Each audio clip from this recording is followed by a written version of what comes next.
मी विठ्ठल चिंतामणकर, माजी प्राचार्य आणि माजी विभागीय अधिकारी, रयत शिक्षण संस्था, सातारा। आज महेश थोरात व मोनिकाताई बानखेले आपल्याकडं प्रचारानिमित्त आलेले आहेत। काय सांगाल तुम्ही त्यांच्याबाबत? यांनी आदरणीय सुनीलभाऊ बानखेले हे मंचर ग्रामपंचायतीचे उपसरपंच होते।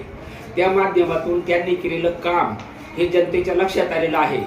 आदरणीय माजी खासदार शिवाजीराव दादा आढळराव पाटील आणि माजी सहकार मंत्री आदरणीय दिलीपरावजी वळसे पाटील साहेब यांच्या मार्गदर्शनानुसार आणि सहकार्याने या मंचर नगरीच्या विकासासाठी त्यांनी आतापर्यंत केलेले जे काम आहे ते ठळकपणे लोकांच्या निदर्शनाला आलेलं आहे। आणि त्यामुळं इथं आता स्त्रियांसाठी हा मतदारसंघ राखीव झाल्यामुळं त्यांनी आपल्या पत्नीला मोनिकाताई बानखेले यांना उभं केलेलं आहे आणि त्यांना सुद्धा समाजसेवेची पहिल्यापासूनची आवड आहे। आणि त्यामुळं आमचं सर्व मतदार म्हणून आम्ही असा ठाम निश्चय केलेला आहे की त्यांनाच निवडून द्यायचं नगराध्यक्ष पदासाठी। कारण शेवटी सत्तेशिवाय शहाणपण चालत नाही। त्या पद्धतीनं त्यांना अनेक लोकांचा पाठिंबा इथं दिसून आलेला आहे आणि त्यांच्या हातून ह्या मंचर नगरीची सेवा उत्कृष्ट रीतीने घडेल अशा प्रकारचा विश्वास मतदार म्हणून आम्हाला वाटतो।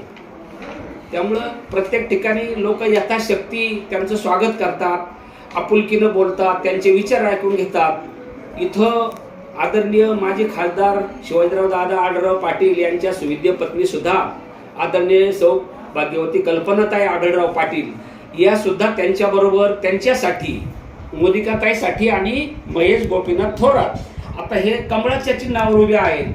तरी सुद्धा भाजप आणि राष्ट्रवादीची जी युती झाली या मतदारसंघामध्ये, त्यामुळं ह्या दोघांनाही आम्ही भरघोस मताने निवडून देऊ अशा प्रकारचं आश्वासनही देऊ शकतो, मतदानही करू शकतो आणि आमच्या विचाराच्या माणसांना आम्ही विनंती करू शकतो आणि त्या पद्धतीनं लोकांचा योग्य तो प्रतिसाद मिळेल याची खात्री वाटते।